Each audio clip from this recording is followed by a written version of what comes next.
It's the year 2043. After a long and devastating global trade war fractured economies and shifted the international landscape, pirates and corsairs once again roamed the seas. With petrol and the chemicals needed to build rechargeable batteries in short supply, people relied on sails to propel boats and makeshift cars built from the remnants of old machines.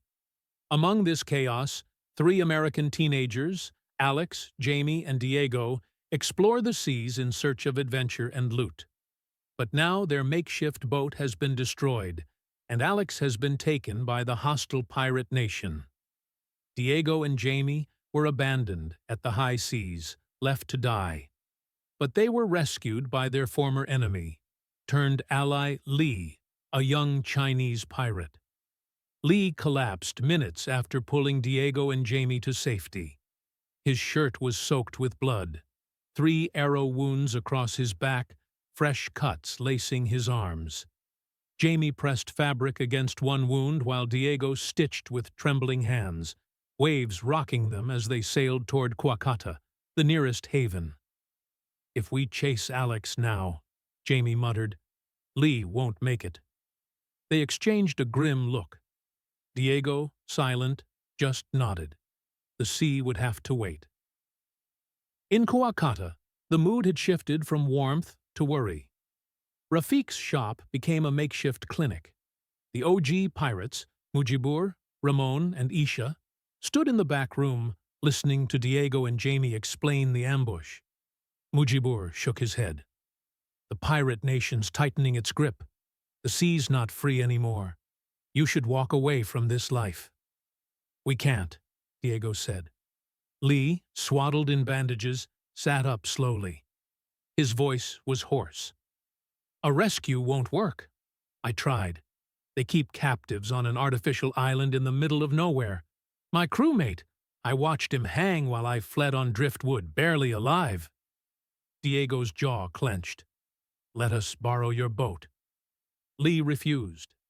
The next morning, Lee set sail north, vanishing beyond the misty curve of the horizon, his wounds healing, but his hope long gone.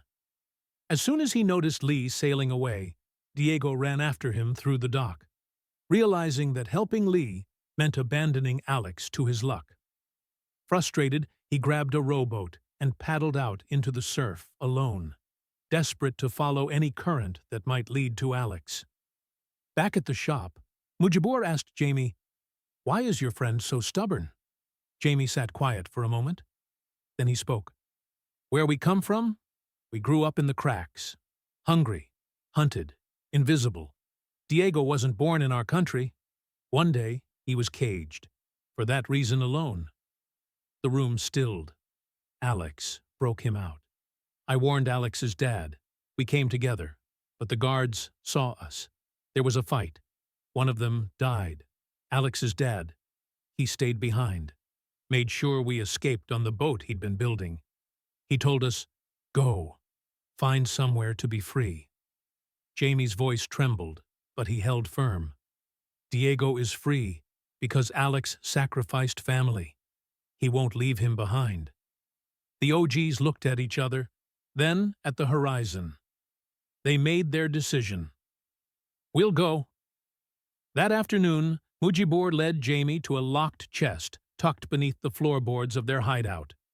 He opened it, revealing a sleek, metallic suitcase, cold silver gleaming with an electronic keypad lock. "We never told anyone," Mujibur said. "That wrecked pirate nation ship, the one where you found the batteries, we brought it down. And this," he paused, "this was on board." Jamie knelt beside the case. "We need Rafiq, the local mechanic. If anyone can open it, it's him." Mujibur handed it over. "You and Diego guard this. Whatever's inside might be the key." The OGs prepped their vessel for war, setting course for the artificial island where shadows lived and Alex was held. On the artificial island, Alex sat with a bloodied face, one eye swelling shut. The tall, burly interrogator circled like a vulture. "Where is it?" he growled. Where's the city eraser? Alex didn't respond. A door creaked.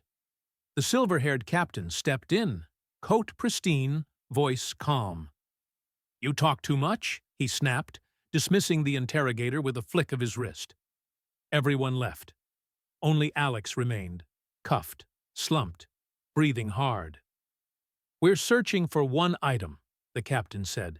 A metallic suitcase. The contents are vital to our plans. If you don't know where it is, or if you just won't tell us. He leaned closer. Then your time is up. Meanwhile, at Rafiq's shop, the silver suitcase sat under flickering lantern light. Rafiq scratched his head, tapping the electronic lock. This looks like 20th century tech. It is advanced. Too advanced. Naveed, his eldest son, joined him, his eyes lit with curiosity. He traced the keypad, cross-checked wiring, and recalibrated circuits. Progress, slow but steady. On the artificial island, the OG pirates moved like shadows. Mujibur met with the pirate nation's leader in a metal-walled chamber overlooking the harbor. So, will you finally join us? The leader asked, his tone serpentine. Mujibur smiled. The ocean's current is ever-changing. Sometimes, it's best not to anchor too quickly. His eyes drifted to the gallows below. Who's the unlucky one? An American punk, the leader said. He dies at dusk. Back on his boat, Mujibur regrouped with Isha, exchanging nods and whispered plans. At sunset, the gallows filled with silent spectators. Alex, wrists bound, was led forward. The executioner adjusted the noose. Then, boom, smoke and fire tore through the courtyard. Guards scattered. Ramon appeared, covered in dust, swinging a steel pipe. He knocked out the executioner and shoved Alex toward the lighthouse. Follow me, Piratita. The escape route is this way. Alex staggered. There's no way out from here. Ramon pointed up. There is now, he said, as he barred the only door from the inside. The wind is strong tonight, little pirate, Ramon said, smiling. At the top of the lighthouse sat one of Ramon's gliders, wings patched with canvas, frame reinforced with scavenged aluminum. They strapped in, launched. Winds carried them over stunned guards and burning boats. Below, Isha had already sabotaged every sail on the pirate nation ships. Their pursuit was doomed before it began. The OGs sailed back toward Kuakata, scarred, tired, but victorious. Back at Rafiq's shop, a quiet click echoed through the room. Naveed had cracked the case.